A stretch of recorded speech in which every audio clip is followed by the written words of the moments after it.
Right guys, welcome back to the channel, welcome back to another video. In this one I'm just going to be showing you how to install your Shimano R7100 12-speed rear derailleur to your bike. So let's go ahead, let's take a look. So here we have the rear derailleur. So I'll just run through a couple of things before we actually fit it onto the bike. So you've got your high screw there, 2mm hex, and your low screw at the bottom. Obviously your cable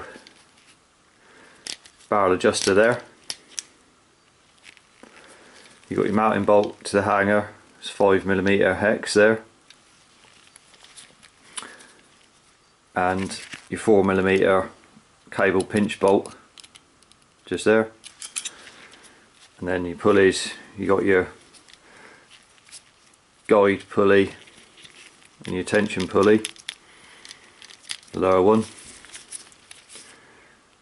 So what I'll just quickly show you is when you're mounting this to the hanger, just so you can see it off the bike so it's easier to understand it, when you're screwing this in you've got the two dots there, so to speak, bumps there. Now what it does is when you screw that in to your hanger, what you'll be doing is, I'll show you from this side, the back side of it, so you can see. So when you're screwing this in with your 5mm hex there, and what you're looking for is when you're screwing that in, so what I'll do is I'll screw it all the way in so you can see what I'm talking about. Where that is, you want it so the hanger, when it's on the bike, is touching the lower bump there. So here, now this piece is hitting on that bump there, the lowest one. It's not in between it or anything like that, it's hitting that one like that when it's mounted on. So I'll show you from that side so you can see it, so when I'm screwing it on the actual bike you understand where it's touching there. So we go ahead, we get this on to the bike. So with the 5mm Allen key, like I showed with that hanger, what we'll do is we'll screw that on, then we just look down here, we start threading it in. Make sure you're not cross threading it, and also before you put this in, just put a bit of anti-seize on that thread so you know that you're going to be able to get it off at a later date and it's not going to get stuck in there.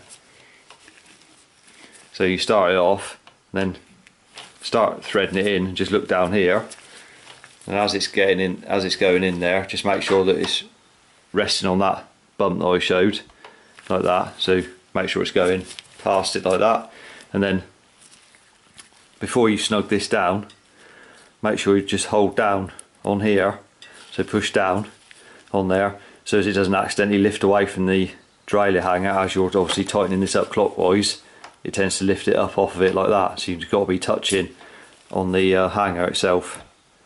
So make sure you just hold that down and then pinch that up like that, and then have a look, make sure it's resting, touching that hanger in there. So when you've done that, you can just torque it up.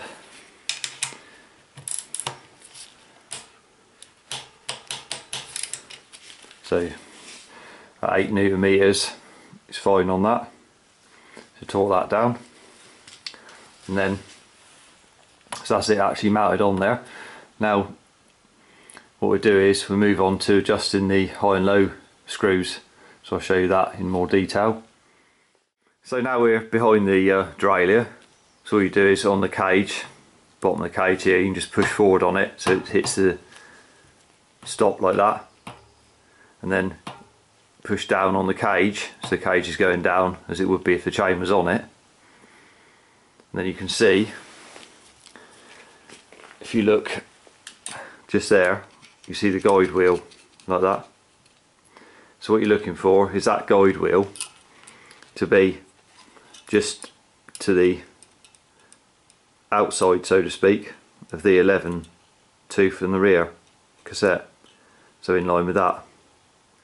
If you look at the minute, it's somewhere over here, it's not in line, it's got to be over here, so it's there. So to adjust that, what you need to do is get your high screw, which is that top one there with the H under it, and then if you move that, say if yours was over here like this one is, if you move that anti-clockwise, it'll move it. If you turn this anti-clockwise, it'll be moving that guide wheel over towards this side. If you move it clockwise, it's moving that guide wheel back this way. So we need to move that over until that's underneath.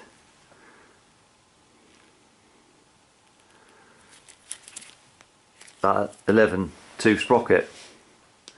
So once you're happy with that position of that, by moving that high screw, then we do the low screw, which is the opposite. They're just limit screws. So wherever you set the limit, it won't go any further than that. So we set the limit there. Now we need to do the low screw to set the limit for the largest on the cassette here, largest sprocket there. So what I'll do is I'll just move the camera and show you that. So when it comes to doing low screw, just push down on your hanger and then push over on your derailleur like that. Just push it across. As you can see there, that one's stopping about the third one in. So about here. And it needs to stop, obviously, here. So again, this time you get on your low screw, which is that one there, and then what you do is adjust it. If you push that over, if you turn it, you can adjust it like that. So just move it over a bit at a time, push across on it, it's going over that way now. So as you can see, we're just doing it anti-clockwise on there, which is moving it over this way towards the wheel effectively, and then clockwise would move it the opposite way. So just a bit more on that.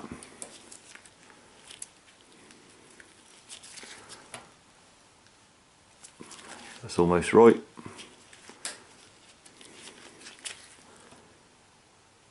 So there you go. So it's underneath where it needs to be, underneath that largest sprocket, whichever you've got on yours. Size cassette. So there you go. So that's the limit set.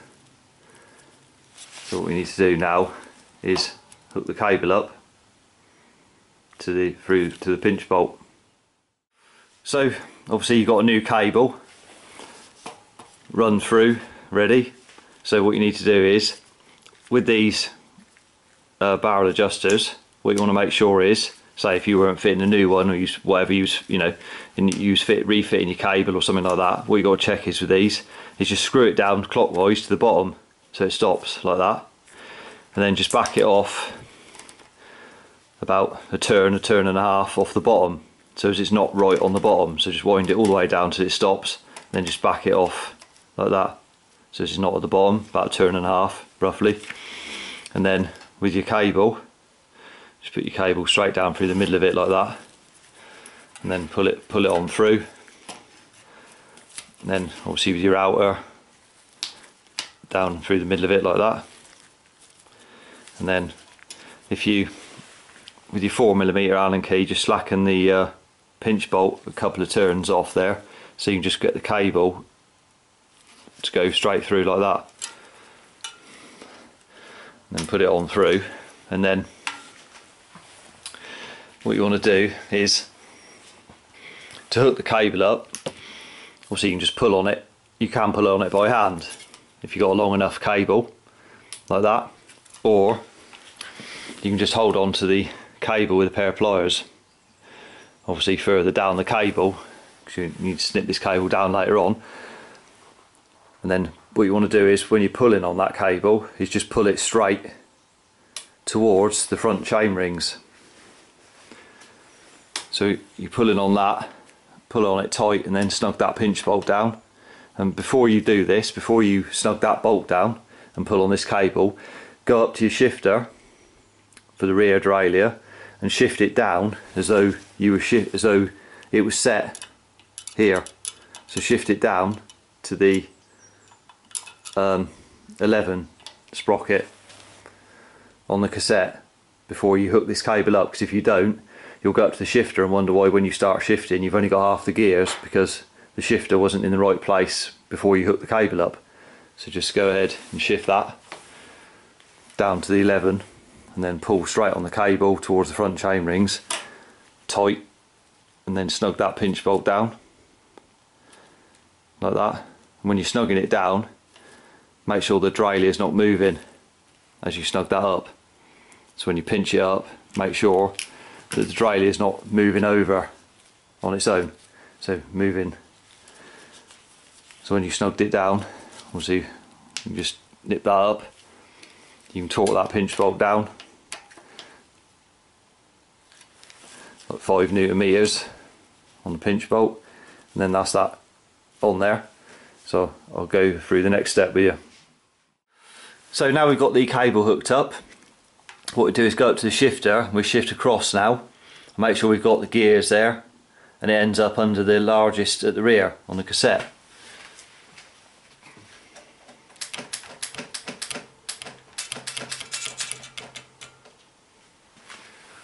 So you moved it across, and then you want to just check that it's underneath the largest sprocket there. If yours is just slightly off, say halfway between the largest and the next one in, just there, it's not quite underneath, because it needs to be underneath there, otherwise it won't go obviously onto the largest sprocket when you're shifting. So if yours ends up say just slightly off, and it's halfway between the two there, what you could do is go to your barrel adjuster, then wind it a few turns anti-clockwise, and it will just put a bit of tension on the cable, and it will just move that guide wheel underneath the largest sprocket if yours is just slightly out. So you can just tension that up a bit with a couple of turns anti-clockwise on your barrel adjuster. Then what you can do is, once you're happy with that, is obviously what we do is we just shift down. Now you can just shift up and make sure, as you see there, that they're roughly in line. It's not critical, but it's just something you can just check without having the chain on. Just make sure that it's going across as it should, like that, before we bother putting the chain on. And then we can, what we do is we get that chain fitted on there, and then we can check the B screw. So the B screw is that one just there, 2mm there. So your high and low screws over here, and the B screws there. Show you that so you know where it is when I'm adjusting it. So we've got the chain on, as you can see.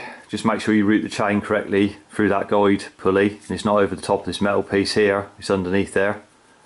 Otherwise you wonder what all the noise is, it won't be shifting correctly. Make sure the chain's routed there properly. So when it comes to ordering the B screw, which I showed, which is the one in there, up in there like that, you got this gauge here, so it says plate on there, and it's got 36, 34, whichever cassette you got on the back. This just happens to be a 34. So the plate refers to resting it on top of the plate here. So resting it there, like that. And then, as you can see, it needs to line up with the cassette teeth on that line, which is the top line for this 34 cassette. So you rest that on there, and as you can see, it's nowhere near at the moment. So what you do is go to your B screw like that. Then we need to basically close that gap up. So to close the gap, all we're doing is turning it anti-clockwise. If you turn it clockwise, it makes the gap, this gap here, bigger, so it opens it up. If you turn it anti-clockwise, for instance on this case, it closes that gap down. So we just rest that on there and close that gap down until we're happy that it's in line. You do a little bit more.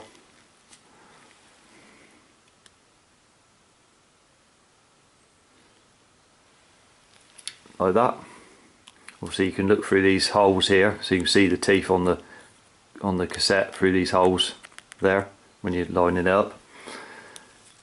That gap has to be right there, because if it's not, it affects the shifting, especially coming down the cassette. If the gap's not set up correctly, the chain will get hung up. The same going up the cassette. If the gap's too tight, the chain will get hung up before it even gets to the largest sprocket. So you've got to set it correctly. Now that gauge, obviously you can get them gauges separately. If you haven't got one, you know, for your derailleur, they should come when they're brand new in the packet with the derailleur. If not, you can get them separately. So now we've set that, we just need to check, make sure we've got all the gears. So if you had a situation where you was on the cassette and you had a gear and it was just skipping, wasn't quite running properly, then all that is your barrel adjuster. It's just cable tension. That's all that is. So if I turn it, for instance, there's nothing wrong with it now. And if I go to the barrel adjuster, you can see, and wind that anti-clockwise, in this instance, just to mess it up. So I'll just wind it out.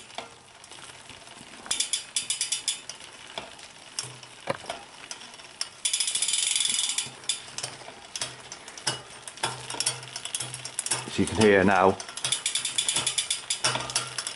it's not correct. You see the chain skipping slightly because I've wound that barrel adjuster. So to smooth it out, see, I'll just alter it back again,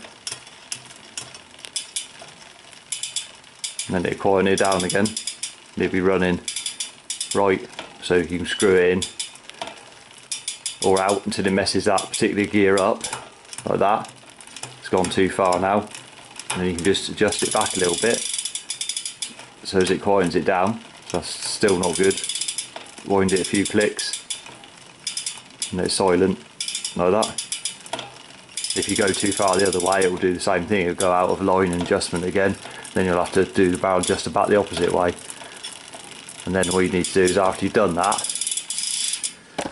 is just check all the gears, and also check them on your front chainring and your inner chainring as well, to make sure they're all correct. Now when you go out riding, after eventually, the cable after a while will obviously stretch because it's a cable. So you may need to tweak your barrel adjuster after your cable stretches a little bit, because your gears might start not be as good as they were originally because the cable stretched a bit. So you just might have to just do a little tweak on the barrel adjuster to add some cable tension. So obviously the barrel adjuster anti-clockwise is tightening the cable up, winding clockwise it's slackening it off. So once you're happy with all the gears and the setup and everything, what you can do is cut your cable to length and just put it on the largest sprocket. Just make sure that the cable's not too long, that when you change all the way up, then it'd be going into your spokes and you wonder what the noise is. So you don't want it too long. So as it goes into your spokes when you're riding,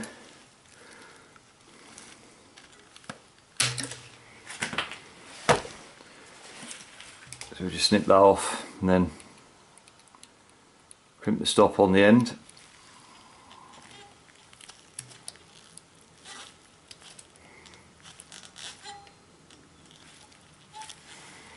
And that's that fitted. So if you found the video helpful, remember to subscribe to the channel for more cycle related content. Till next one, ride safe and I'll see you then.